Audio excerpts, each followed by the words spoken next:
तो देखो लाइट का इम्पैक्ट क्या पड़ता है, तो लाइट का कोरिलेशन डायरेक्टली है इससे, टेम्परेचर से। तो लाइट के इनडायरेक्ट जो इम्पैक्ट पड़ेंगे, चाहे वो एनिमल में पड़े चाहे वो प्लांट में पड़े, वो किसके थ्रू पड़ेंगे, टेम्परेचर के। क्योंकि लाइट कैसे इम्पैक्ट डालता है, लाइट इम्पैक्ट डालता है टेम्परेचर, है ना। तो देखो लाइट ही वो चीज है जो पूरे ग्लोब में टेम्परेचर को चेंज करने का काम करता है ऐसा कि नहीं, बताओ, है ना। लाइट ही तो वो चीज है। कैसे, देख लो क्या होता है। एग्जाम्पल के तौर पे ये अर्थ है ना। तो ये आपकी अर्थ हो गई। अर्थ के बिल्कुल बीचों बीच हमको पता है कि इक्वेटर है। तो अर्थ के बिल्कुल बीच में एक लाइन है जिसको आप इक्वेटर कहते हो, ठीक। और मैंने आपसे कहा था कि इक्वेटर के 23.5 डिग्री ऊपर और 23.5 डिग्री नीचे, इसको कि हम लोग क्या बोलते हैं, इसको हम लोग ट्रॉपिकल जोन बोलते हैं। और यहाँ पे रेन फॉरेस्ट पाए जाते हैं, ठीक है, यही हम लोग बात कर रहे थे। अब देखो यहाँ पर जितने भी कंट्रीज पाए जाते हैं, ये जितने सारे कंट्री हैं इसके ऊपर, इसी के ऊपर, है ना। तो आप देखो यहाँ पर, आप देखेंगे जब भी आप देखोगे तो इस वाले पार्ट में, है ना, इक्वेटर अफ्रीका से होकर के जाती, ये वाला पार्ट, है ना, अफ्रीकन हॉर्न से, ठीक है। ये आपका अरेबियन कॉन्टिनेंट हो गया, ठीक है।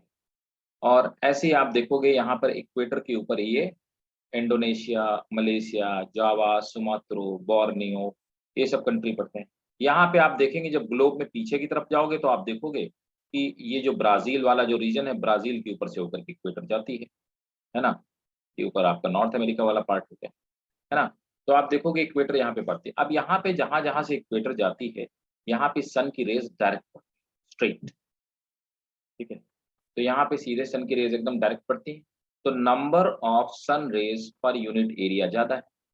तो जब यहाँ पे number of sun rays per unit area they are more, तो यहाँ पर हीट क्या होगी, ज्यादा होगी कि नहीं होगी, बताओ, यस सर, यस सर। है ना। अच्छा ऊपर की तरफ देखो, जब सन पड़ता है तो ऊपर की तरफ सन रे जो स्लांट पड़ रही है, तिरछी पड़ रही है, जिसकी वजह से क्या होता है, एरिया में ज्यादा, एरिया में कम सन रेज पड़ने, तो ऊपर टेम्परेचर लो है। और यही रीजन है कि पोल्स में बर्फ जमी हुई है और यहाँ पे नीचे की तरफ बहुत ज्यादा गर्मी है। तो इसको हम लोग क्या बोलते हैं, द नंबर ऑफ लाइट और sun rays per unit area, इसको बोलते हैं इंसोलेशन। इसके लिए टर्म है ज्योग्राफी का, इंसोलेशन, या इकोलॉजी का, इंसोलेशन। तो इंसोलेशन क्या होता है, the amount of light falling on पर यूनिट एरिया। तो हम ये कह सकते हैं टेक्निकली कि जो इंसोलेशन है वो हाई है कहाँ पे, इक्वेटर पे। और आप ये कह सकते हो कि insulation is low at poles, है ना। अब जैसे जैसे आप ऊपर की तरफ जाते जाओगे तो इंसुलेशन क्या होती जाएगी, डिक्रीज होती जाएगी, घटती जाएगी, जिसकी वजह से क्या होगा, वेजिटेशन भी चेंज होगा और प्लांट्स भी चेंज होंगे और एनिमल्स भी चेंज होंगे। अब टेम्परेचर कैसे इंपैक्ट डालता है, तो हमने पढ़ा था कि टेम्परेचर, कुछ ऐसे फ्लावर हैं जो कि गर्मियों में फ्लावरिंग करते हैं, तो ये वो प्लांट है जिनको फोटो पीरियड ज्यादा चाहिए, है ना, मतलब ज्यादा देर तक लाइट चाहिए। कुछ प्लांट सर्दियों में फ्लावरिंग करते हैं, तो आप ये कहोगे कि ये वो प्लांट है जो रिप्रोड्यूस करते हैं कब, सर्दियों में, मतलब उनको फोटो पीरियड कम चाहिए, ड्यूरेशन ऑफ लाइट कम चाहिए, ठीक है। तो इस तरह से ड्यूरेशन ऑफ लाइट इंपैक्ट डालती है प्लांट के रिप्रोडक्शन में भी और उनकी ग्रोथ में भी, है ना। यही हाल एनिमल का है। तो मैंने आपको बताया था कुछ कुछ एनिमल जो हाई टेम्परेचर में उनके गोनेट मैच्योर होते हैं, मतलब कि उनमें रिप्रोडक्शन कब होगा, हाई टेम्परेचर, मतलब कब होगा, गर्मियों में, मतलब जब इंसुलेशन ज्यादा होगा। तो इनडायरेक्टली ये लाइट टेम्परेचर के थ्रू प्लांट और एनिमल की जो डिस्ट्रीब्यूशन है, जो उनकी लाइफ है, उस पर इंपैक्ट डालती है। Clear, yes sir. तो नोट करो। नेक्स्ट फैक्टर हेडिंग डालेंगे light. Light,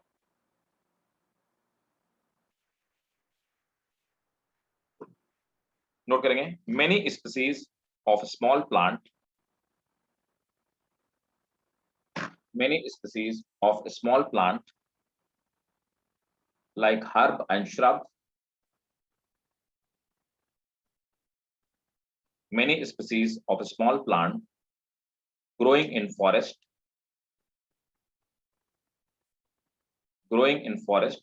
are adapted to perform photosynthesis under very low light condition.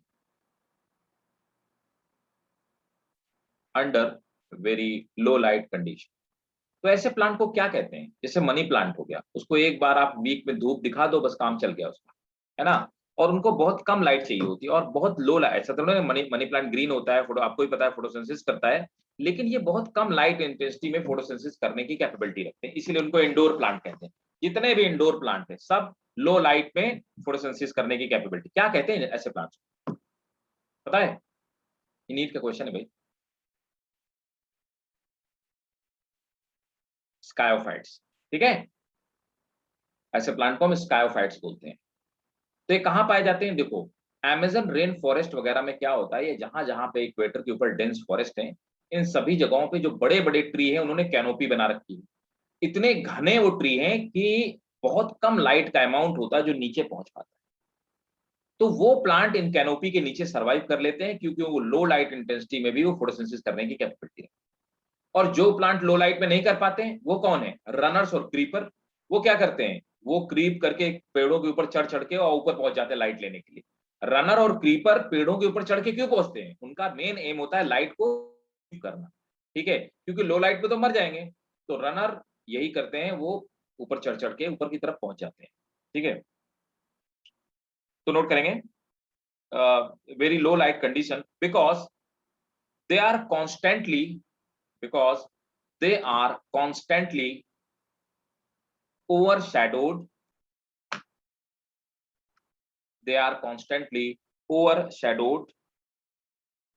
by tall canopy। तुम लोग लिख पाते हो ना? मेरी स्पीड तो ज्यादा नहीं है? No, sir. लिख पा रहे हो ना? No, sir. Yes, sir. अच्छा ठीक है। पिछले बैच बच्चे कंप्लेंट कर रहे सर आपकी स्पीड ज्यादा है, तो इसलिए मैंने पूछा आपसे। Next point. तो ये वाला पॉइंट रिपीट कर दीजिए। ठीक है। Many species of small plant, bracket में लिख लो, herb and shrub. Many species of small plant growing in forest are adapted. नहीं सर, ये हो गया था नेक्स्ट वाला। कौन? Under low light condition. Yes sir. because they are इसी का point actually, because they are constantly overshadowed by tall canopy। तो जो शैडी एरिया में, छाया में जो प्लांट होते हैं उनको क्या बोलते हैं? अपन स्कायोफाइट्स बोलते हैं, ठीक है। Next point. For many animals to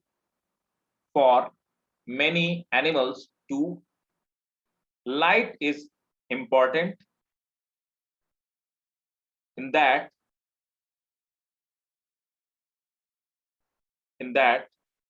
they use important that they use light intensity and duration for the timing of reproduction and migratory activity। तो बहुत सारे ऐसे एनिमल्स होते हैं, जब फोटो पीरियड कम होता है, मतलब सर्दियां होती हैं, तो माइग्रेट कर जाते हैं ऐसी जगह पे जहां पे थोड़ी गर्मी हो। रिप्रोडक्शन मैंने आपको बताया था कि बहुत सारे बर्ड्स हैं जिनके गोनट मैच्योर होते हैं हाई टेम्परेचर में, मतलब वो गर्मियों में ही रिप्रोड्यूस करेंगे। Next point. अब लाइट का किनके लिए मतलब नहीं है? देखो भाई साहब, ऐसे एनिमल्स जो एक्वेटिक कंडीशन में पाए जाते हैं, मतलब ओशंस में पाए जाते हैं, और ओशंस ऐसे ओशंस जिनकी डेप्थ 500 मीटर से ज्यादा है। तो 500 से मीटर से ज्यादा गहराई में जो एनिमल्स पाए जाते हैं, उन्हें यही नहीं पता कि लाइट होती क्या चीज है, तो उनके लिए लाइट का कोई मतलब नहीं। तो वो लाइट के इंपैक्ट से अनअफेक्टेड रहते हैं, उन्हें लाइट से कुछ लेना देना नहीं, लेकिन वो ओशंस में 500 मीटर से ज्यादा गहराई में पाए जाने चाहिए, ठीक है। नोट करेंगे। in deep oceans where depth is more than 500 meter, in deep oceans where depth is more than 500 meter,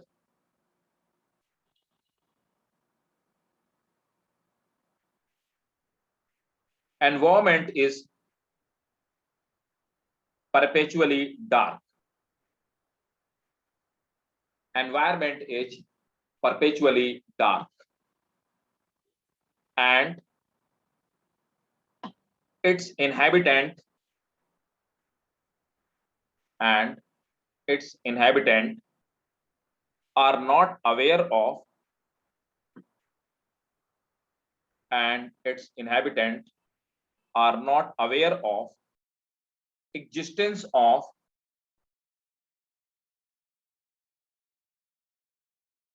energy of sun, existence of energy of sun. तो इन एनिमल को लाइट से कोई लेना देना, इनको यही नहीं पता कि सोलर एनर्जी एग्जिस्ट करती है, सेलेस्टियल लाइट कोई चीज होती है। ठीक है, आप नेक्स्ट हाँ जी बेटा। सर सिर्फ एनिमल्स या प्लांट्स भी आएंगे सर? प्लांट तो पाए नहीं जाते।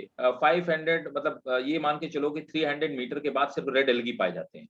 सबसे ज्यादा हम लोगों ने 11th में पढ़ा हुआ था ना, सबसे ज्यादा डीप में जो फोटोसिंथेसिस करने की कैपेबिलिटी रखते हैं वो red algae.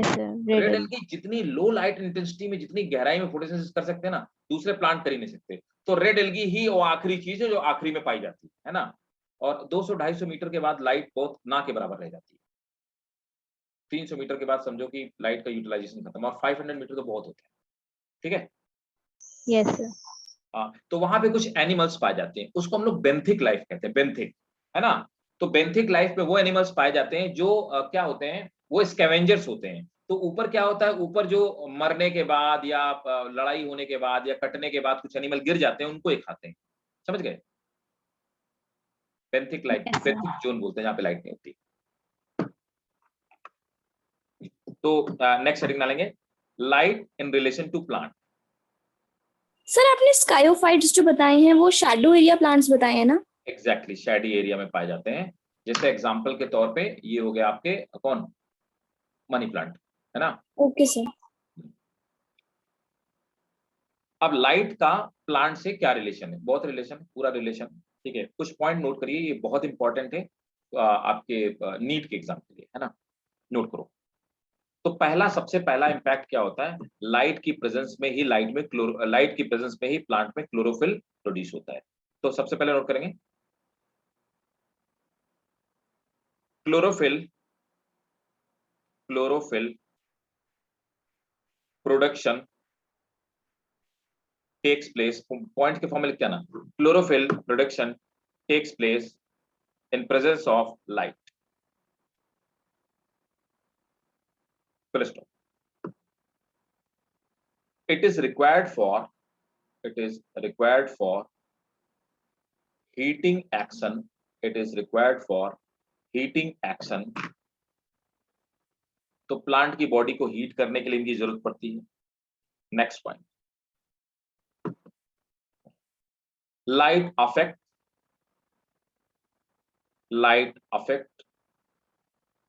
transpiration rate, light affect transpiration rate of plant,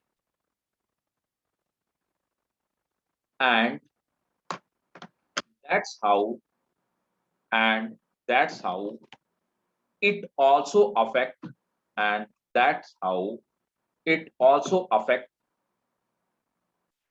water absorption.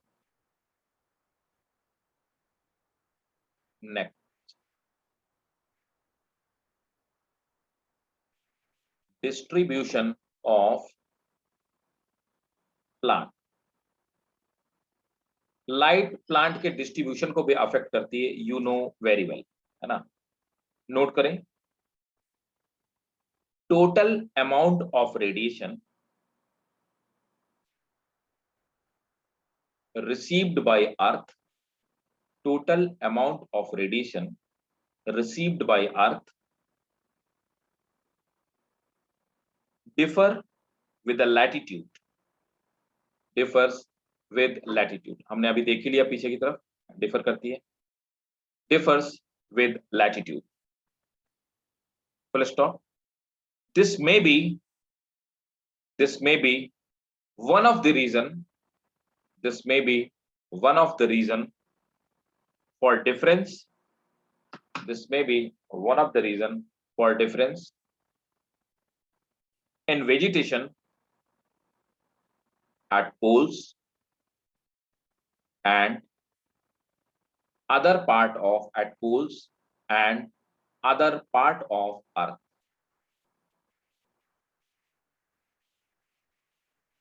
On the basis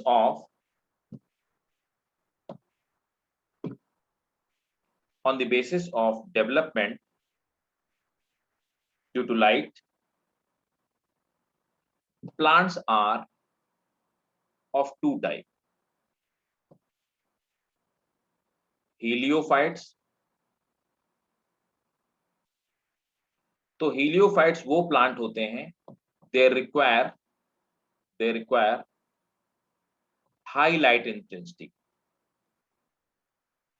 they require high light intensity, ठीक है। सेकंड है स्कायोफाइट्स,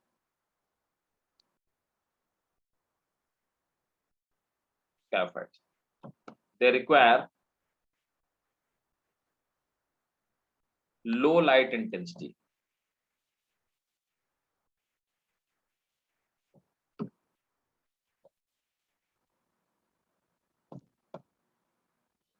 नेक्स्ट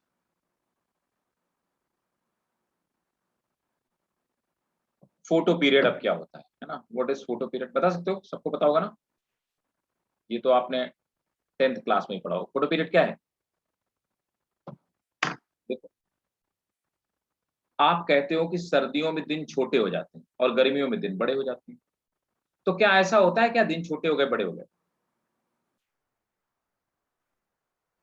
क्या भाई अलीना, ऐसा होता है क्या?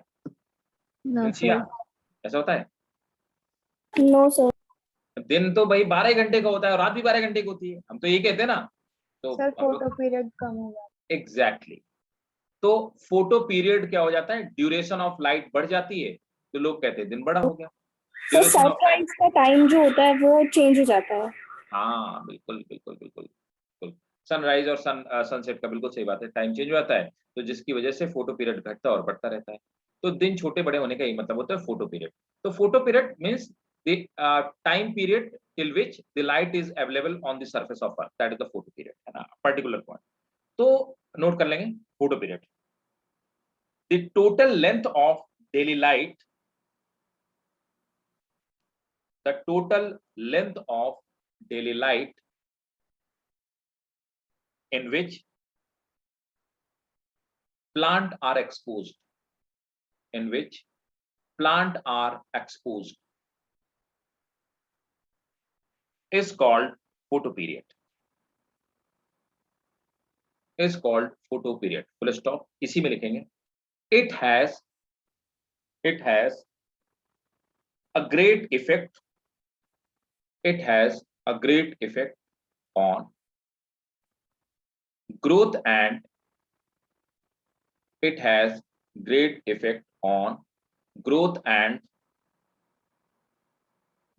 and flowering of plant। तो फोटो पीरियड के बेसिस पे प्लांट 3 कैटेगरी के हो सकते हैं। पहले होते हैं एसडीपी, शॉर्ट डे प्लांट। तो ये वो प्लांट है जिनको 6 घंटे से कम लाइट चाहिए ग्रोथ करने के लिए और फ्लावरिंग करने के लिए। तो एसडीपी मेनली वो प्लांट होते हैं जो फ्लावरिंग करते हैं सर्दियों के टाइम पे, है ना। तो इसके एग्जाम्पल आप जरूर याद रखिएगा जो मैं लिख रहा हूं, डेटूरा, यही नीट में पूछा हुआ है, और कैनबिस, ये एसडीपी होते हैं। दूसरे वो प्लांट होते हैं जिनको ऑलमोस्ट 9 घंटे या उससे ज्यादा लाइट फोटो पीरियड चाहिए होता है, उनको हम लोग कहते हैं LDP, that is long day plant, long day plant. LDP का एग्जांपल है ब्रेसिका, ब्रेसिका कॉम्पेस्ट्रिस, है ना। तो ब्रेसिका में आपका मतलब मस्टर्ड हो गया। थर्ड होते हैं day neutral plant. Day neutral plant, day neutral plant में हमारे वो आते हैं, they are not affected by light, not affected. इन्हें लाइट के ज्यादा या कम होने से कोई फर्क नहीं पड़ता। इसका बेस्ट एग्जांपल है निकोटिना। एग्जांपल आप जरूर रखिएगा, LDP, SDP and day neutral. ठीक भाई। Yes sir. तो प्लांट का तो हमने पढ़ लिया। अब देखा जाए लाइट का इम्पैक्ट एनिमल्स में क्या पड़ता है। ठीक है, फिर वही बात, सेम वही चीज। तो पहला हमने पढ़ा ए इम्पैक्ट लाइट और प्लांट रिलेशनशिप।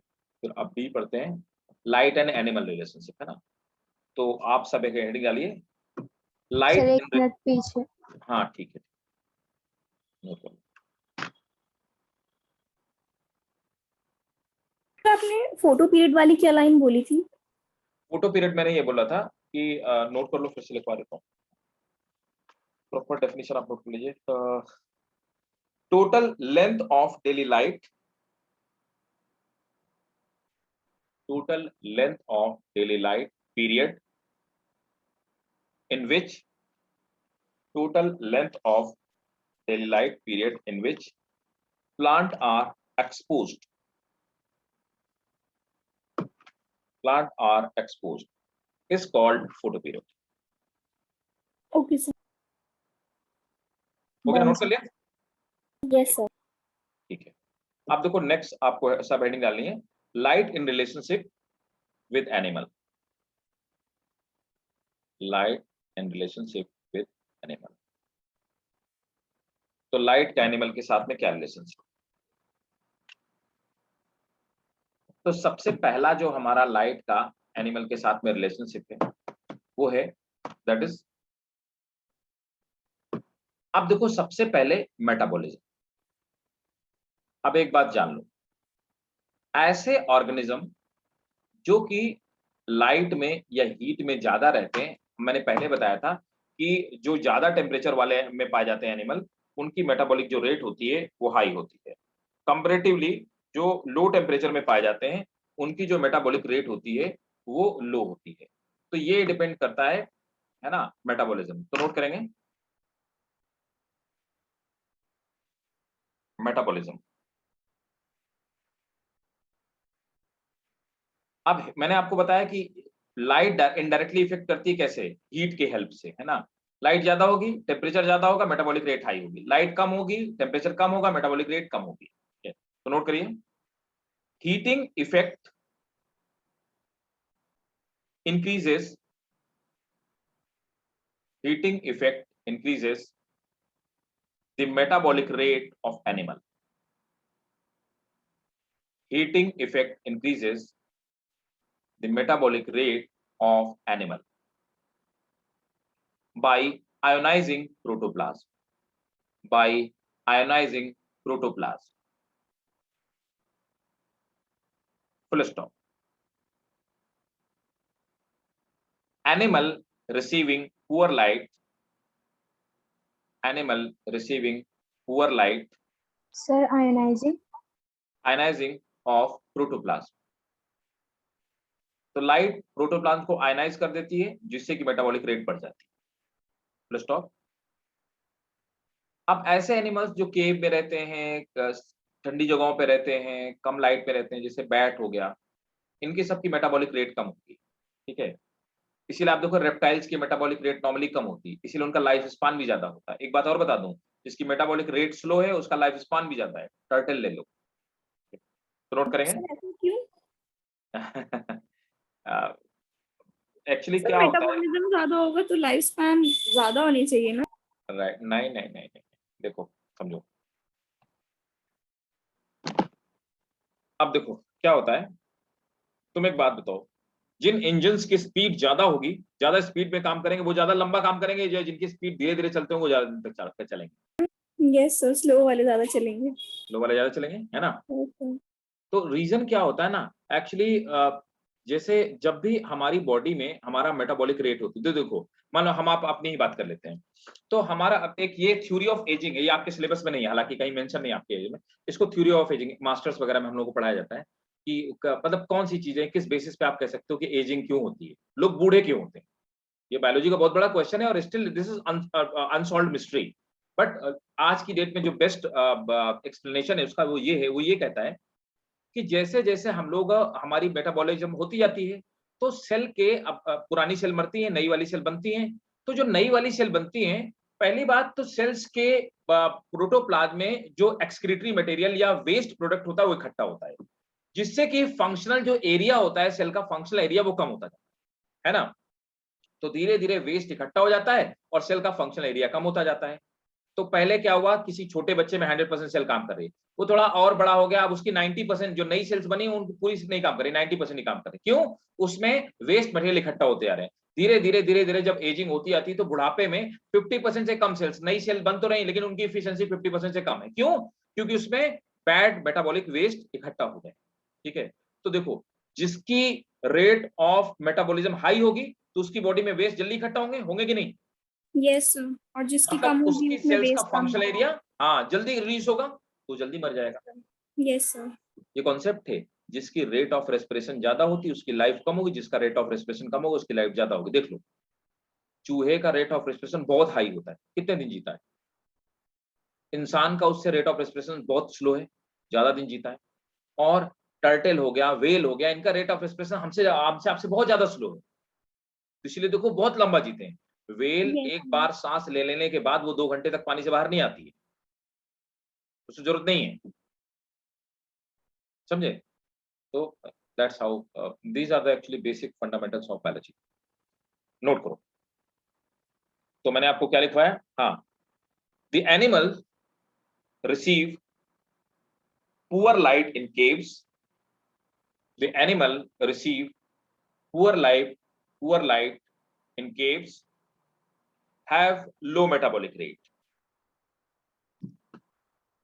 देखो जो पोलर बियर या बियर वगैरह होते हैं तो वो सर्दियों में कहाँ चले जाते हैं?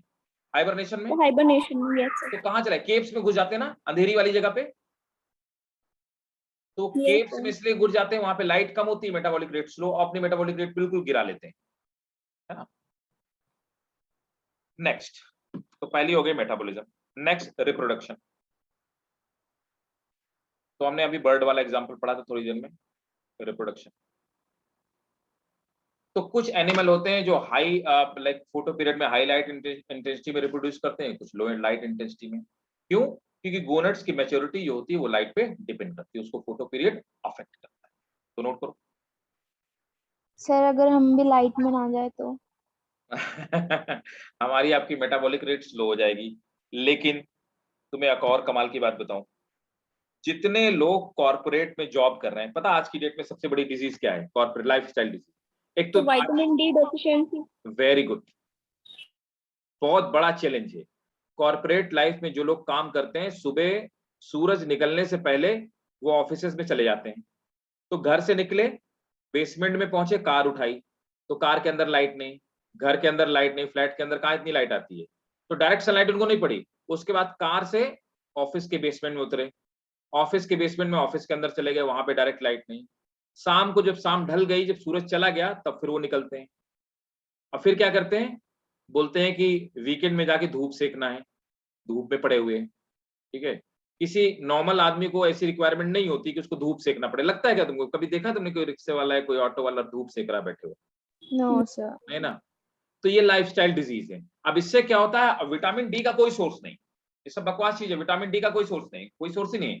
विटामिन डी सिर्फ एक ही तरह से आती है। विटामिन डी हमारी स्किन के नीचे कुछ सेल्स होती हैं जो सेंसाइज करती हैं, वो भी जब लाइट इसके ऊपर पड़ती है। दूसरा हमारे कॉलन में सेंसाइज होता है, अपेंडिक्स के पास में, है ना, कॉलन वाले पार्ट पे। तो अब विटामिन डी की डेफिशिएंसी हो जाती है, तो हम आप अगर लाइट में नहीं रहेंगे तो हमको आपको बहुत सारी डेफिशिएंसीज हो जाएंगी। इसलिए लाइट एसेंशियल भी हमारे लिए। तो तुम क्या एज बढ़ाने का फॉर्मूला ढूंढ रही हो क्या? क्यों नो सर। है? एज बढ़ाना चाहती हो? ठीक है, नोट करो, reproduction. An animal like birds, light initiate breeding activities. An animals like bird, light initiate breeding activities.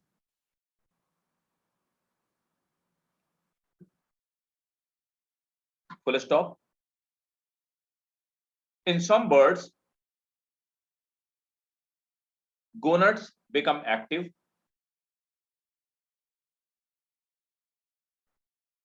during high light intensity. During high light intensity at summers. Full stop. So birds के Sir, gonads become summers में active. becomes active during high light intensity at summers.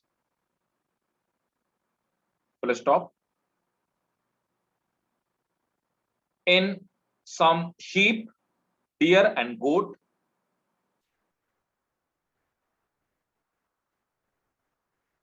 start breeding. Sheep, deer and goat start breeding at low light intensity.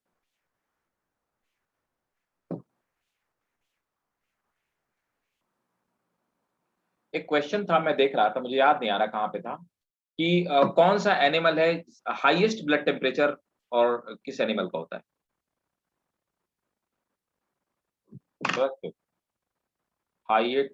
Highest blood temperature और blood pressure किस animal में होता है?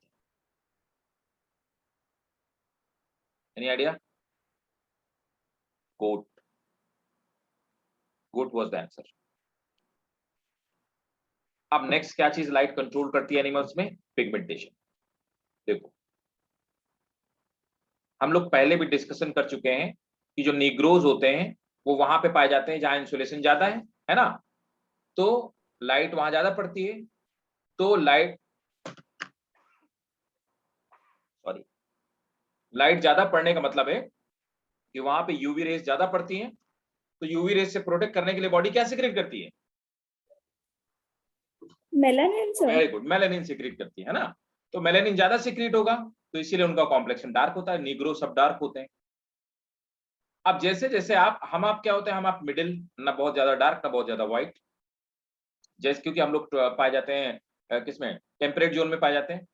जैसे जैसे आप ऊपर की तरफ बढ़ते जाएंगे, है ना, अपर टेम्परेट जोन में या उसके ऊपर पोलर जोन में, वैसे वैसे आप ऊपर बढ़ते जाएंगे, लोगों का कॉम्प्लेक्शन व्हाइट होता जाएगा।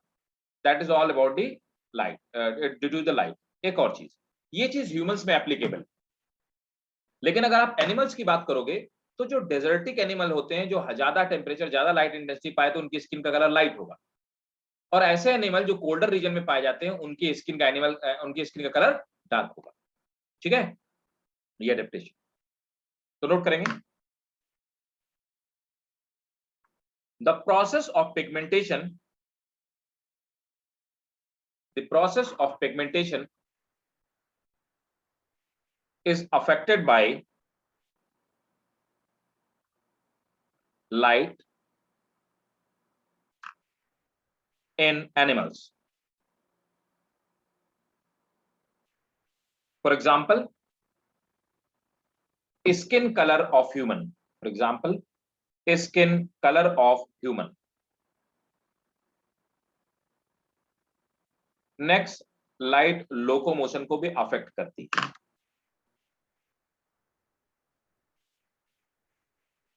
नोट करेंगे, the speed to locomotion in some lower animals, the speed to locomotion in some lower animal is regulated by, in some lower animal is regulated by light. This phenomena is known as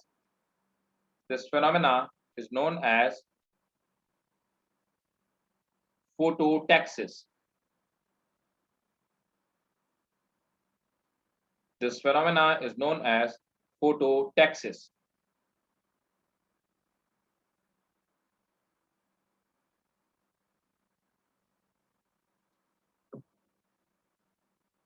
Soil.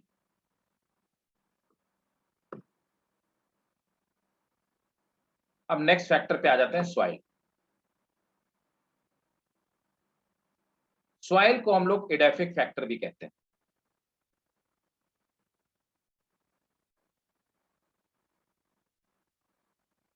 ठीक है, तो soil अगला non living या abiotic factor है। Soil को हम लोग एडाफिक factor भी कहते हैं।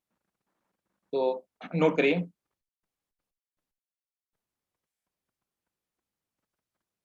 अब सॉइल किस किस बात पे डिपेंड करती है ये नोट कर लिए, तो नोट करो पहले फिर बताते हैं।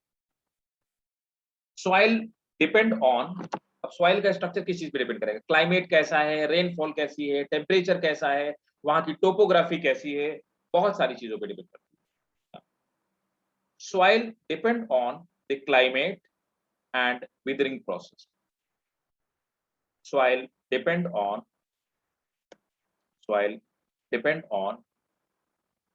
the climate and withering process. Characteristic of soil such as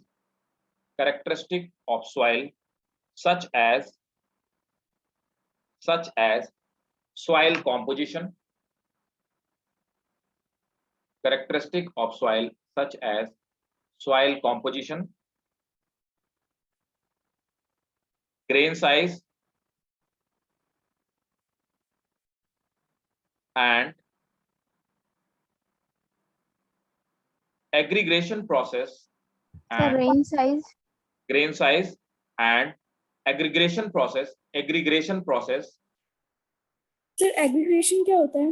मतलब कि सॉइल के पार्टिकल्स का मिल जाना, इकट्ठा हो जाना। ओके कैसे वो सॉइल के पार्टिकल इकट्ठा हुए। And aggregation process determine the percolation of water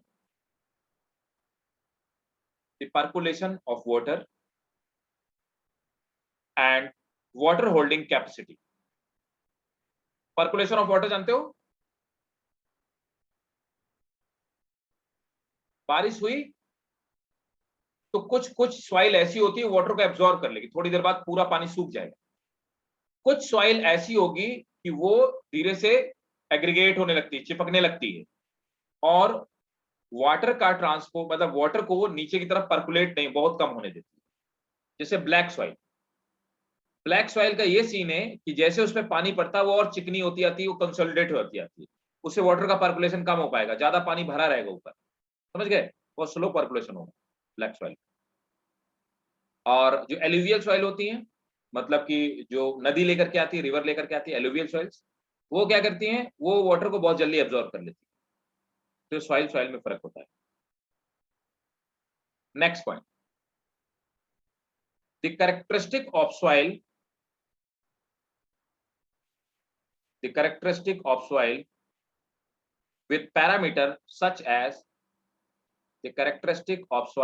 with parameter such as pH,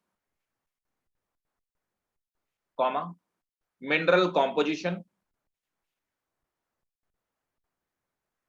and topography.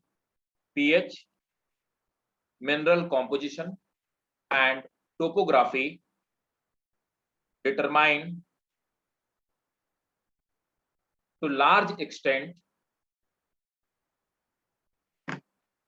extent of vegetation in area.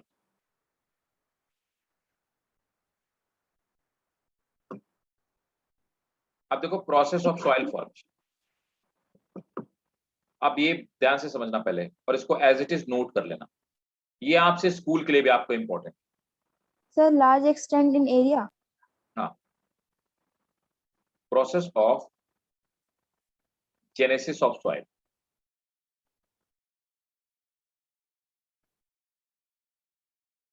मतलब process of formation of soil. Genesis मतलब फॉर्मेशन, कैसे सॉइल बनती है। ठीक है, ध्यान समझना, मैं एक फ्लो चार्ट बना रहा हूं, उसको एज इट इज आप वो कर लेना, ये आपके बोर्ड के लिए भी इंपॉर्टेंट है ना।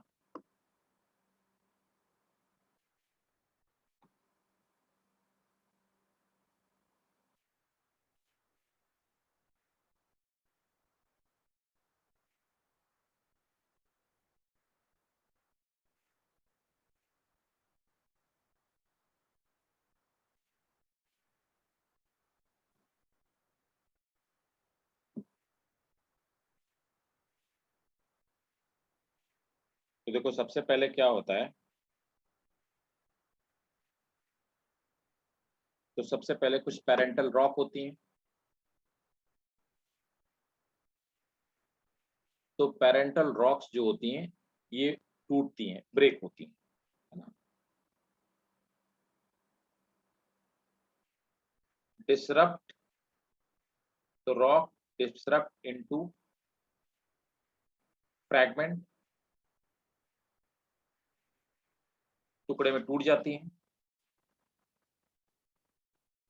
अभी जो फ्रैगमेंट होते हैं और छोटे टूटते हैं, तो बड़ी बड़ी रॉक्स होती हैं, छोटे छोटे रॉक में टूट जाती हैं। अभी छोटी छोटी रॉक बहुत फाइन पार्टिकल में टूट जाते हैं, दे ब्रेक्स इनटू फाइन, इनसे बनते हैं fine and fine and smaller mineral particle,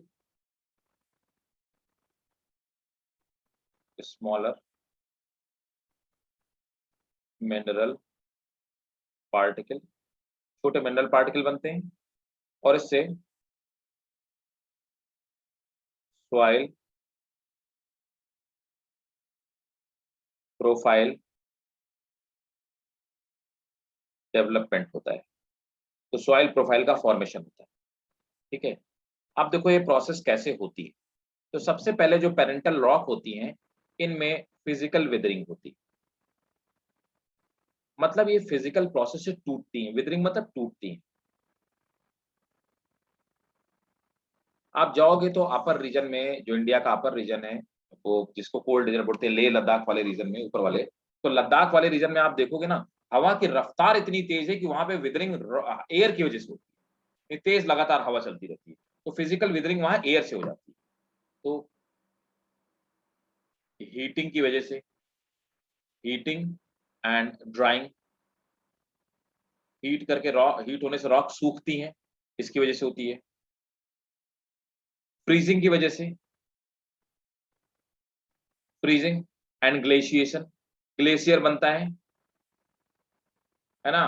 तो रॉक कॉन्ट्रैक्ट होती है, ग्लेशियर बनता है। ग्लेशियर क्या करता है, ऊपर से फिसलता है, तो जिससे उसमें जितनी रॉक नीचे दबी होती है वो सब क्या होती है, रगड़ती हैं, और उससे वो टूटना शुरू हो जाती हैं। तो इस तरह से फिजिकल वेदरिंग होती है।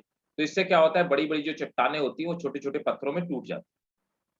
उसके बाद क्या आता है, तो फिजिकल वेदरिंग के बाद फिर छोटे छोटे टुकड़े में टूट जाती है। अब इन छोटे टुकड़ों में क्या होती है, केमिकल वेदरिंग होती है, मतलब केमिकल एक्शन होता है। तो केमिकल वेदरिंग, अब भाई केमिकल विदरिंग कैसे होती है, अब यहाँ पे आ जाते हैं लाइकेन,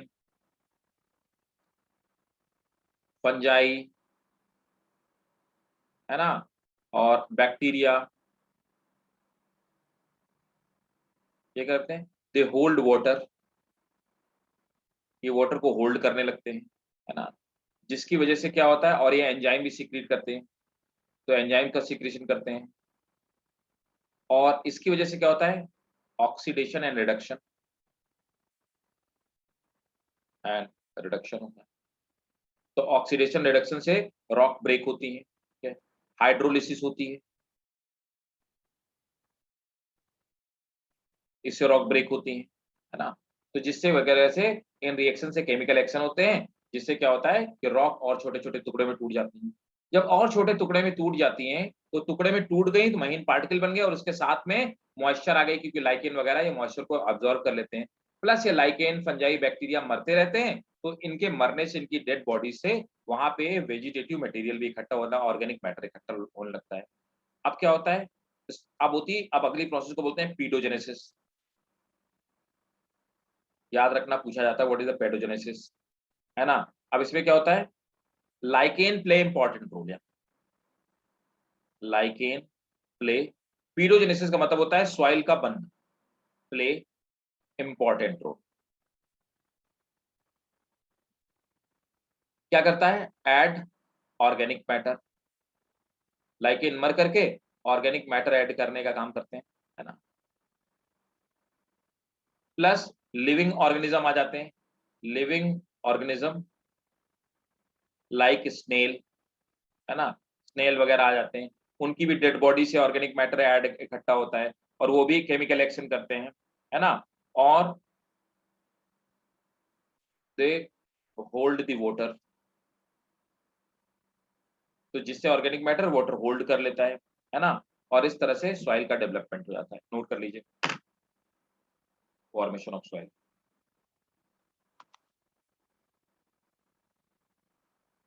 होप कि आपको ये समझ में आ गया होगा कैसे सॉइल फॉर्म होता Yes. है। पेटोजेनेसिस कई बार बोर्ड में पूछ जाता 3 मार्क्स में। अब बस आपसे जब भी क्वेश्चन पूछा जाए बोर्ड की मैं बात कर रहा हूँ, तो वैसे तो आप याद कर रखना, ये नीट के लिए भी इंपॉर्टेंट है। बोर्ड के लिए आपको सबसे पहले ये वाला डायग्राम उतारा ना, फिर लिखा ना, आप देखना आपको 3 में से 3 नंबर पूरे मिल जाएंगे।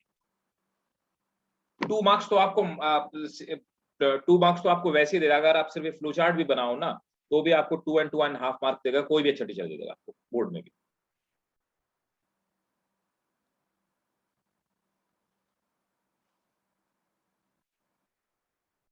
नोट कर लेना तो बताना मुझे।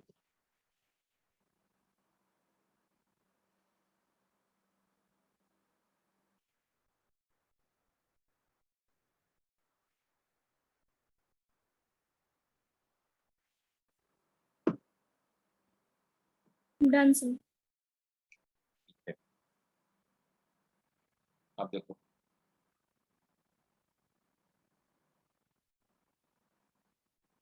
नेक्स्ट आप हेडिंग डालिए सॉइल प्रोफाइल।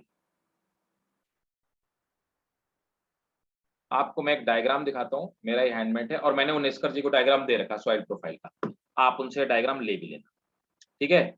तो और इस डायग्राम से आप चेक करिएगा, आपको कम से कम सिर्फ इस डायग्राम से 7-8 क्वेश्चन मिल जाएंगे जो नीट पे ऑलरेडी पूछे हुए हैं, और इसको आप याद कर लीजिएगा, इससे नीट सॉइल प्रोफाइल के क्वेश्चन सब सॉल्व हो जाएंगे, ठीक है। सिंपल है डायग्राम, बट इंफॉर्मेटिव भी है। मैं आपको डायग्राम दिखाता हूं।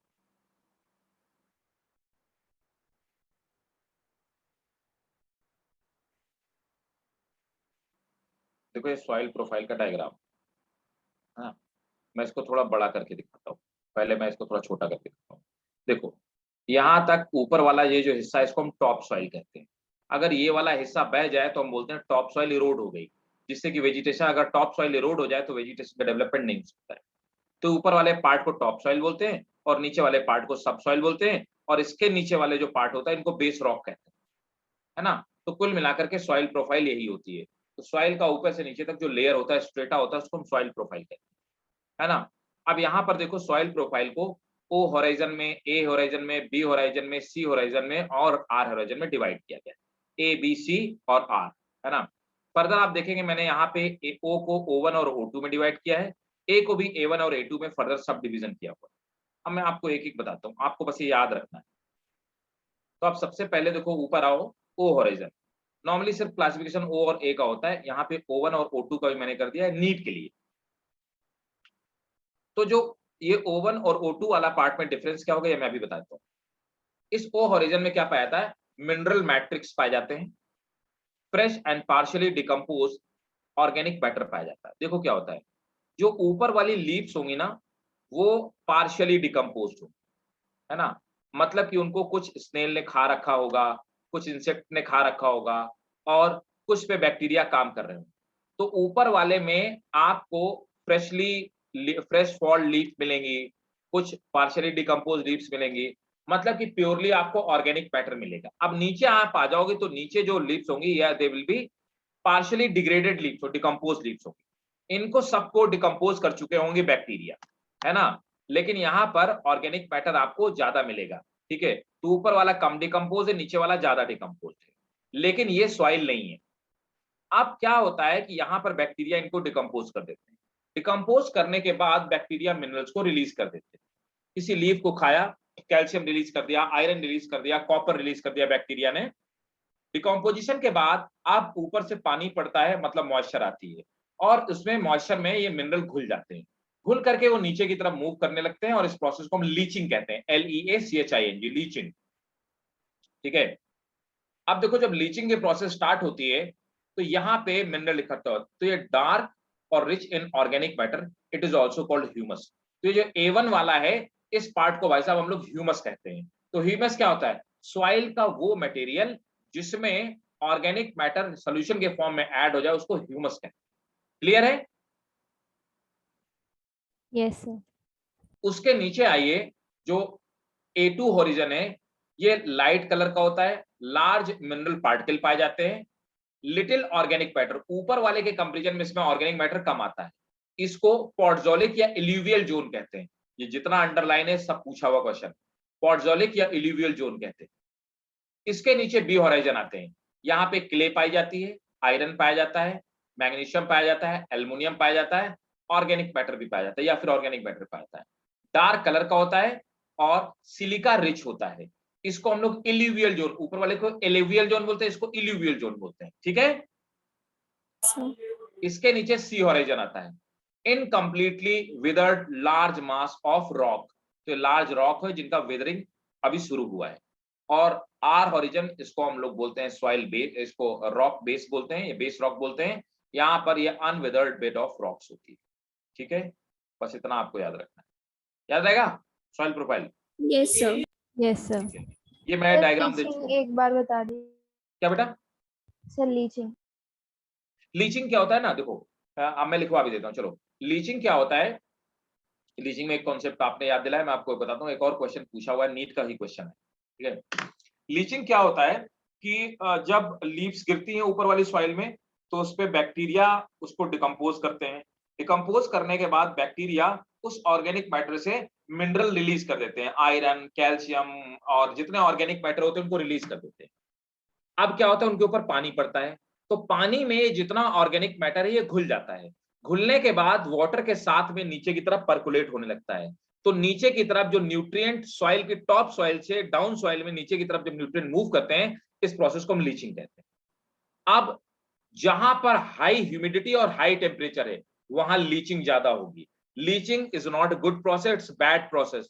क्यों? क्योंकि ये वॉश अवे कर लेती है, क्या जितना न्यूट्रिएंट होता है उसको वॉश अवे कर ले जाती है, ऊपर वाली सॉइल से निकाल ले जाती है। तो लीचिंग ज्यादा होती है कहां पे? ये होती है असम वाले रीजन पे, जहां हाई टेम्परेचर और हाई ह्यूमिडिटी रहती है। लीचिंग लो कहां पे होगी? जहां पर लो ह्यूमिडिटी और लो टेम्परेचर है, उत्तराखंड में, हिमाचल में, इन वाले पार्ट में लीचिंग कम होगी। क्लियर है? Yes sir. सॉइल इरोजन हुआ और फिर लीचिंग हो रही है, तो वो फिर तो सही है। सॉइल इरोजन तो सबसे खतरनाक चीज है ना। सॉइल इरोजन का मतलब टॉप सॉइल पूरी हटा, खत्म ही हो गई। लीचिंग में क्या होता है कि न्यूट्रिएंट कम हो जाएंगे, तो प्लांट में डेफिशिएंसी हो सकती है, लेकिन सॉइल इरोजन में प्लांट ग्रो ही नहीं करेगा। ठीक है, यस। नोट कर लो। Leaching, LEACHING, leaching, the process of washing away, the process of washing away of minerals, washing away of minerals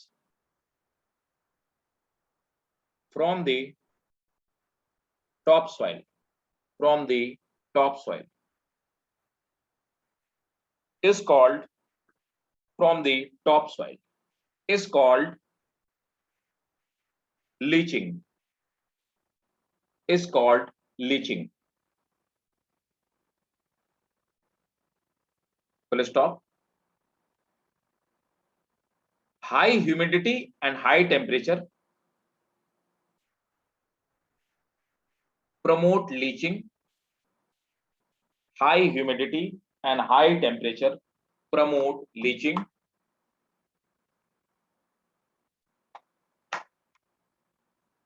Low humidity and low temperature, low humidity and low temperature decreases leaching process. Clear भाई? Yes sir. Yes sir. Okay, तो ये था हमारा soil एडाफिक factor, है ना। तो हमने जितने सारे फैक्टर थे उन सब फैक्टर के इम्पैक्ट पढ़ लिए। ठीक है, अब जितने भी एबायोटिक फैक्टर थे, उन एबायोटिक फैक्टर्स को जो एनिमल्स होते हैं वो क्या क्या रिस्पॉन्स देते हैं, है ना। उन एबायोटिक फैक्टर के चेंज होने पे एनिमल कुछ रिस्पॉन्स देते हैं। क्यों रिस्पॉन्स करते हैं? ताकि वो एनिमल अपने आप को सर्वाइव करवा सके, एडेप्टेशन हो सके और वो अपने आप को उसको सर्वाइव करने के लिए बना सके, है ना। एग्जाम्पल के तौर पे, जैसे कि अभी मान लो यहाँ पे नॉर्मल टेम्परेचर, अचानक से बहुत तेज से ठंड हवा चलने लगे, तो मैं क्या करूंगा, अब अगर मेरे पास कपड़े हैं तो पहन लूंगा, और अगर मेरे पास कपड़े नहीं हो, मैं सड़क में, तो क्या करूंगा, मेरी बॉडी अचानक से क्या होगा, मतलब शिवरिंग स्टार्ट हो जाएगी, है ना, टीथ के बीच में वाइब्रेशन स्टार्ट हो जाएंगे, तो मेरे जो गूज बम्प्स हैं वो लाइक ओपन हो जाएंगे, तो जिससे क्या होगा, मेरी बॉडी हीट को पैदा करने की कोशिश करेगी ताकि एनिमल को बचाए। क्लियर है? तो हेडिंग डालेंगे, response of animal to abiotic factors. अब देखो क्या रिस्पॉन्स देते हैं एनिमल एबायोटिक फैक्टर्स को।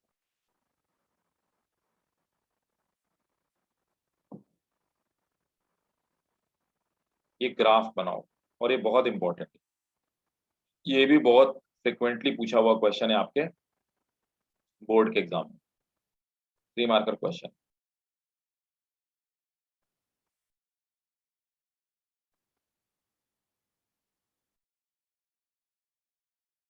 आप इस ऊपर वाले ये जो सेक्शन है, इस वाले सेक्शन में इसको हम लोग लिखेंगे चेंज इन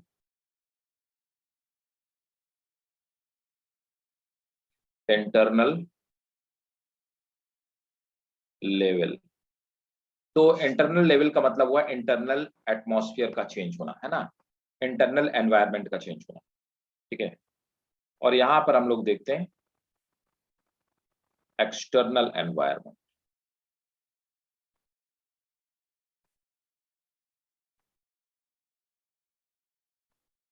अब देखो क्या होता है, तो ये वाला जो लेवल है इसमें क्या है, that is a change in internal environment, मतलब कि किसी भी ऑर्गेनिज्म का अंदर का जो एनवायरनमेंट होता है उसमें चेंज, और यहाँ पर क्या है, एक्सटर्नल एनवायरनमेंट में चेंज।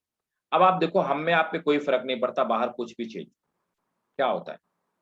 अभी मान लो बाहर बर्फ गिरने लगे, तो भी हमारा इंटरनल टेम्परेचर नहीं चेंज होना है, वो 27 ही बना 37 ही बना रहेगा।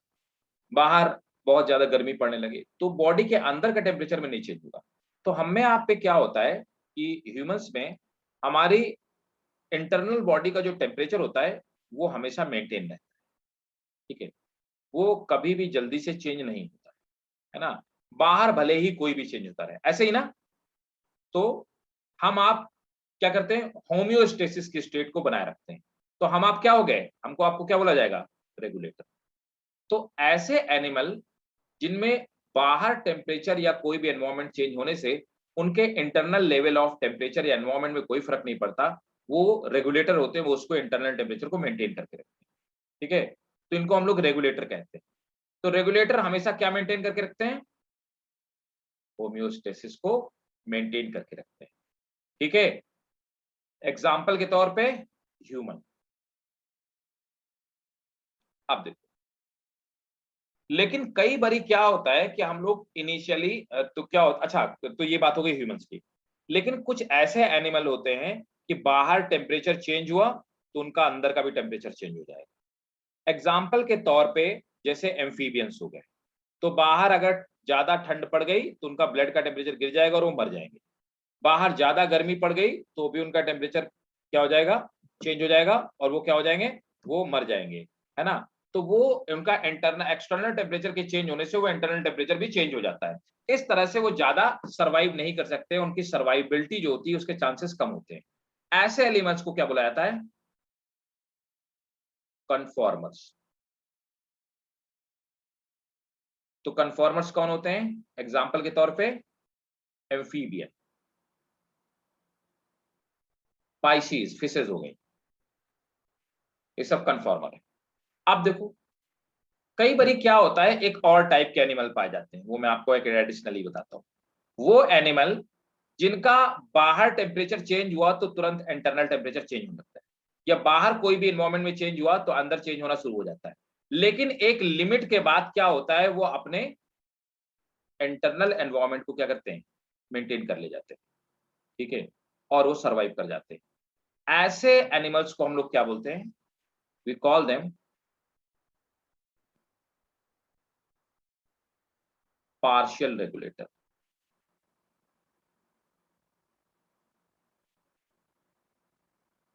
इनको हम पार्शियल रेगुलेटर, क्लियर। अब पार्शियल रेगुलेटर कैसे, समझो बात को। जो लोग आप में से 11th में रहे होंगे उनको मैंने बताया होगा कि हम में से मैक्सिमम लोग जब रोहतांग पास जाते हैं, है ना, या जब हाई एल्टीट्यूड, ऐसे क्या है कि एक नॉर्थ ईस्ट में एक जगह है, सिक्किम में एक जगह है, उसको 0 पॉइंट बोलते हैं, टूरिस्ट स्पॉट है। एक मिनट रुकना जरा, जस्ट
ठीक है। देखो, तो अब क्या होता है, जैसे हम में से कई सारे लोग होते हैं वो रोहतांग पास में जाते हैं या सिक्किम 0 पॉइंट जाते हैं। बहुत सारे लोगों को नौजिया आना स्टार्ट हो जाता है, चक्कर आने लगेंगे, है ना, वोमिटिंग स्टार्ट हो जाएगी, इसको लोग माउंटेन सिकनेस कहते हैं। तो हाई एल्टीट्यूड में बहुत सारे लोग जाते हैं तो उनको हाई एल्टीट्यूड सिकनेस स्टार्ट हो जाती है, माउंटेन सिकनेस स्टार्ट हो जाती है और उनकी बॉडी में चेंजेस होना शुरू हो जाते हैं।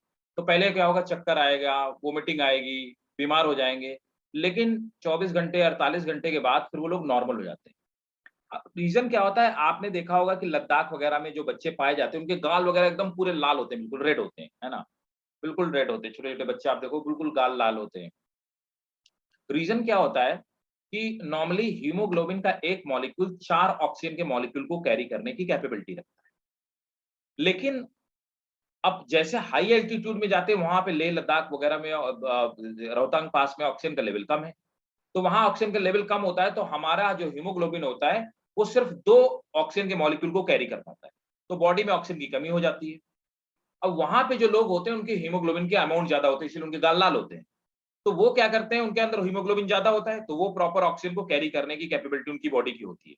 अब हमारी आपकी बॉडी में क्या होता है, वो जो लेवल है वो हाफ हो जाता है जस्ट। जब हम बीमार हो जाते हैं उसके बाद क्या होता है, हमारी बॉडी में हार्मोन्स निकलते हैं और वो हमारे बोन मैरो में ब्लड फॉर्मेशन की प्रोसेस स्टार्ट कर देते हैं, जिसको हम हीमियोपोइसिस कहते हैं, है ना, याद है ना, 11th में पढ़ाया था ना सर्कुलेशन में, Yes, sir. है ना, इसको हम हीमियोपोइसिस कहते हैं। तो जिससे क्या होता है, ब्लड फॉर्मेशन स्टार्ट हो जाता है और फिर 48 घंटे बाद हमारा भी हीमोग्लोबिन उन्हीं के बराबर बढ़ जाता है और हम अडॉप्ट कर जाते हैं। तो उस समय हम कैसे बिहेव कर रहे हैं, we are not regulator, we are partial regulator. Clear है ना? Yes, sir. ठीक है, तो आप ये वाला ग्राफ बना लिया, आपने ड्रॉ कर लिया? Yes, sir. ठीक, अब इस बातों को लिख लेते हैं। ठीक, तो एनिमल कैसे बिहेव करेगा, या तो वो मैं बता देता हूँ कि ये क्या लिखा, सॉइल प्रोफाइलर है। सर ह्यूमंस तो फिर पार्शियल रेगुलेटर हुए। नहीं, we are regulator, some time we behave like partial regulator, some time. तो ये एक एग्जांपल देखो, इसीलिए आपके एनसीईआरटी में बुक्स में आपको 2 ही मिलेंगे, कन्फॉर्मर और रेगुलेटर। मैंने एक एक्स्ट्रा आपको बताया है पार्शियल रेगुलेटर। तो response of animal to abiotic factor. तो कैसे एनिमल रिस्पॉन्स करेंगे, कुछ एनिमल क्या बोलते हैं, वो तो होते हैं सीधे रेगुलेटर, रेगुलेट कर लेते हैं। दूसरे कौन होते हैं, वो होते हैं कन्फॉर्मर्स, नहीं रेगुलेट कर पाते और वो सर्वाइव भी नहीं कर पाते। तीसरा क्या होता है, एक और तरीका तो है, जहां पे बर्फ गिर रही वहां रहो ही नहीं, है ना, तो क्या हो जाते हैं, माइग्रेशन। तो तीसरा तरीका है वहां से, जैसे साइबेरियन क्रेन वहां से भाग जाती है ना। चौथा तरीका होता है सस्पेंशन। जो छोटे एनिमल होते हैं वो अपनी ग्रोथ को सस्पेंड कर देते हैं, सस्पेंशन, है ना। वो क्या करते हैं, ग्रोथ से कैसे, जैसे अमीबा वगैरह हो गए, वो एक सिस्ट के अंदर बंद हो जाएंगे और अनफेवरेबल कंडीशन रहने दो, तो वो इंतजार करते हैं कि कब अनफेवरेबल कंडीशन पास हो जाएंगी। जैसे अनफेवरेबल कंडीशन पास हो जाती है, वो क्या करते हैं, फिर से रिप्रोड्यूस करना स्टार्ट कर देते हैं। तो एनिमल 4 तरह से बिहेव करता है, regulator, conformer, migration and suspension. Clear? Yes, sir. Sir, diapause भी suspension में आएगा ना? हाँ जी बेटा, हाँ diapause, right, very good, suspension में आएगा। Diapause is suspension, spore formation suspension, cyst formation suspension, है ना, ये सब सस्पेंशन के प्रोसेस हैं, राइट। नोट करिए। आइडियली आइडियली तो पहले आप नोट करेंगे रिस्पॉन्स टू, क्या रिस्पॉन्स है ना। Ideally organism should maintain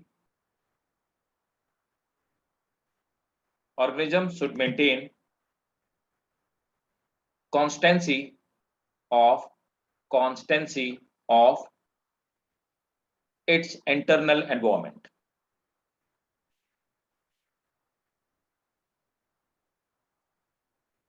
Ideally, organism should maintain constancy of internal environment, which is called process of homeostasis. Which is called process of homeostasis.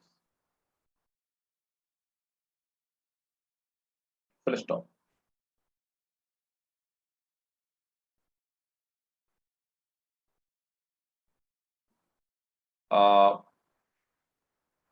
In animals, homeostasis is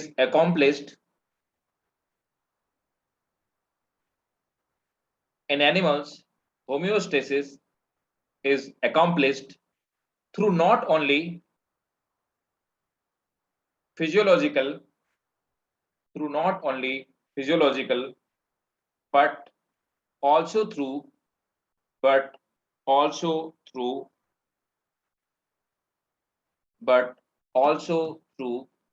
artificial means. ये artificial means से कैसे हम लोग कर पाते हैं,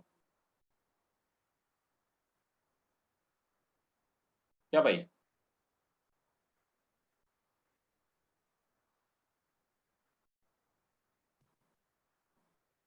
हाँ जी, artificial means से कैसे एडेप्टेशन होता है भाई, होमियोस्टेसिस मेंटेन होती है?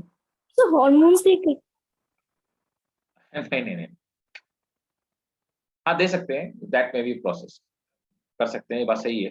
जैसे वो लोग जो लोग फंस जाते हैं, मतलब कोल्ड स्टॉर्म वगैरह में फंस जाते हैं, उनको बाहर निकालते हैं, तो उनकी बस मेटाबॉलिक रेट खत्म होने वाली होती है, मरने वाले होते हैं, हम सीधे पहले उनको इंजेक्शन लगा देते हैं, है ना। एक इंजेक्शन लगा दिया जबरदस्त, बॉडी में हीट पैदा करने के लिए, हार्मोन का इंजेक्शन लगा देते हैं, बच जाते हैं। तो स्टेरॉइड्स वगैरह लगाते हैं उनको। लेकिन देखो, अरे सिंपल है यार, बाहर बहुत ठंडी पड़ने लगी, स्वेटर पहन लिया, ज्यादा गर्मी पड़ रही है, एसी चला लिया, तो क्या आर्टिफिशियल मीन्स नहीं है एडेप्टेशन का? Yes sir, yes. Yes, sir. ऐसे तो होमियोस्टेसिस मेंटेन करते हैं, है ना। चलो नोट करो, first heading regulator. some organism maintain homeostasis by physiological process, and sometime by behavioral. Example, sometime by behavioral. Example, basking of sun by desert lizard. Sir, Basking of sun by desert lizard. तो desert में जो lizard होती हैं रात भर में उनका खून ठंडा हो जाता है, तो अपने शरीर को गर्म करने के लिए क्या करती हैं, सुबह सुबह उठती हैं और सूरज की तरफ मुंह फैला के खड़ी हो जाती हैं। तो ये क्या है, बिहेवियरल मीन्स है, जिससे कि वो टेम्परेचर को रेगुलेट करने की कोशिश कर रहे हैं, फिजियोलॉजिकल नहीं है, बिहेवियरल। क्लियर है? Yes, sir. Next, sir lizard by क्या था? Basking of sun by desert lizards. ठीक, आप नीचे नोट करके लिखो, ये नीट के लिए इंपॉर्टेंट है, नोट इसी में नीचे note. Evolutionary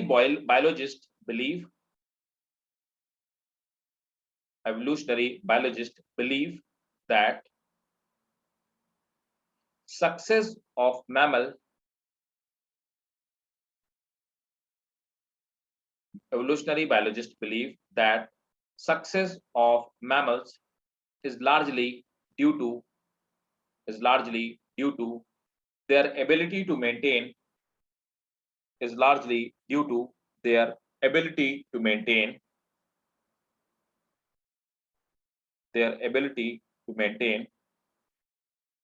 a constant body temperature, their ability to maintain constant body temperature, like they sweat beyond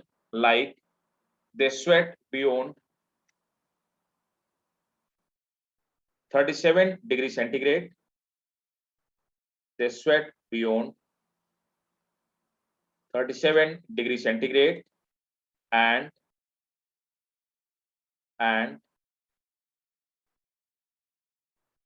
they shiver below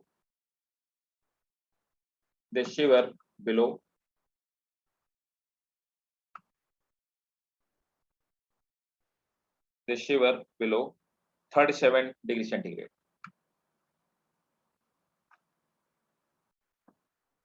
ठीक है? सर स्वेट बियॉन्ड भी 37 डिग्री था ना? हाँ 37। तो 37 से नीचे होगा तो शिवरिंग स्टार्ट हो जाएगी, इससे ऊपर होगा तो स्वेटिंग स्टार्ट हो जाएगी। अब नेक्स्ट हेडिंग डालिए कन्फॉर्मर्स। CONFORMERS, conformers. तो बहुत कम है जो रेगुलेटर हैं, 1%।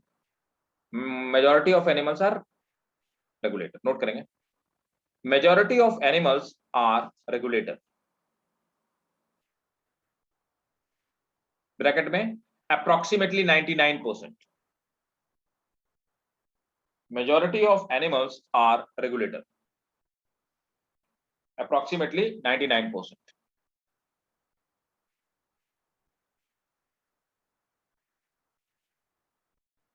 And almost all plant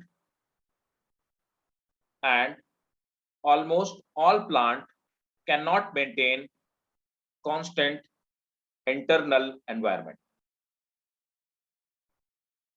तो 99% एनिमल और लगभग सभी प्लांट कन्फॉर्मर है। Full stop. Their body temperature changes with change in, sir इससे पहले की लाइन रिपीट कर। majority of animals ब्रैकेट में approximately 99%, majority of animals and almost all plant cannot maintain constant internal environment.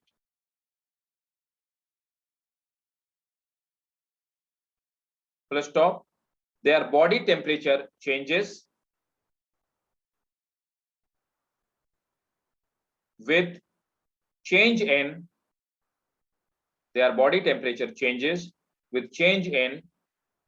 internal environment, external environment. Full stop. Next point लिखेंगे, in aquatic animals in aquatic animals,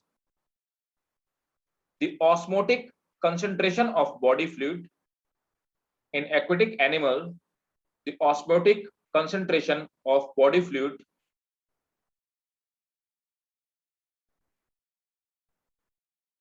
changes with change in the osmotic concentration of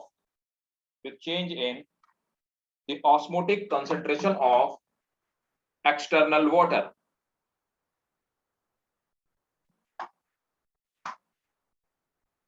Osmotic concentration of external water.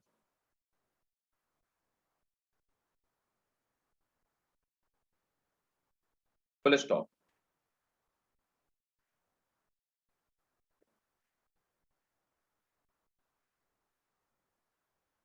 These plant and animals are conformer. अब अगला point NEET का है। देखो, आप सोचिए कि आखिर फिशेस या एम्फीबियन ये अपनी बॉडी के टेम्परेचर को क्यों मेंटेन नहीं कर पाते। पहली बात क्या होता है, बॉडी के टेम्परेचर को मेंटेन करना एक एनर्जी एक्सपेंसिव प्रोसेस है। इस प्रोसेस में एनर्जी खर्च करनी पड़ती है।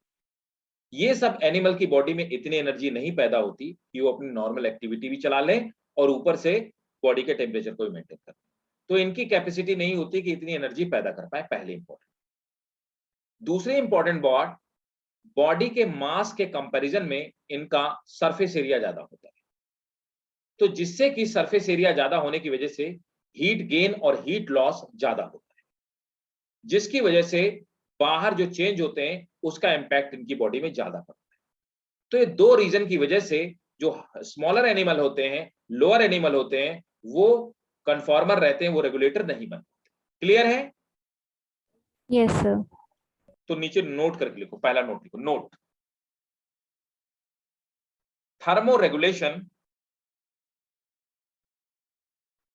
thermoregulation is energetically expensive process.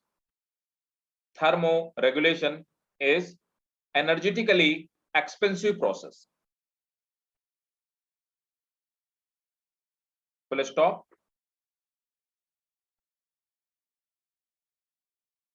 This is particularly true for small animal. This is particularly true for small animals.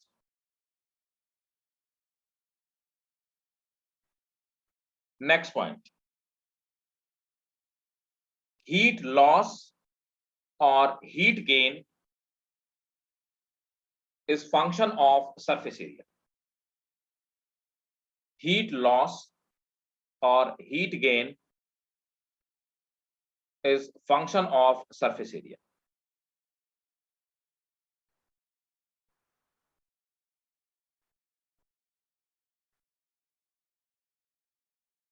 Since a small animal have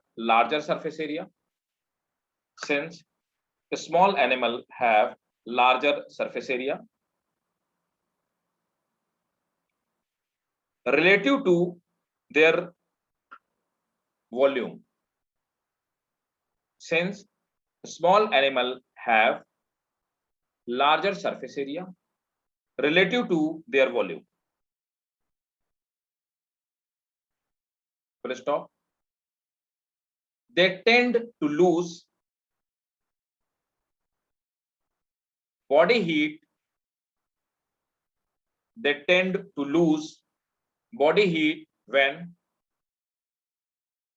it is colder outside.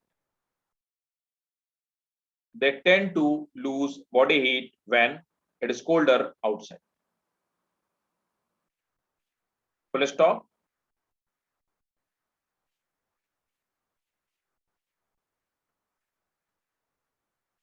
They have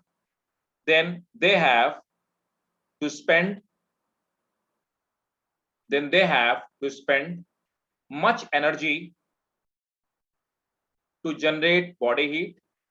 Then they have to spend much energy to generate body heat through metabolism.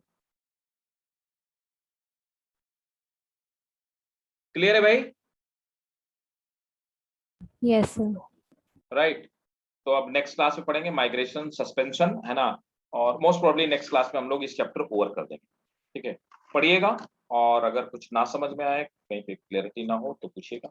ठीक है, और आप मुझे अगली class में याद दिलाएंगे कि माइग्रेशन सस्पेंशन भी करवाना है। ठीक है, कोई डाउट हो बताओ? Any doubt? कोई डाउट नहीं? सब डाउट क्लियर है पहले से ही? क्या जी? अलीना, इंशिया, मरियम, मरियम सब समझ में आ रहा है?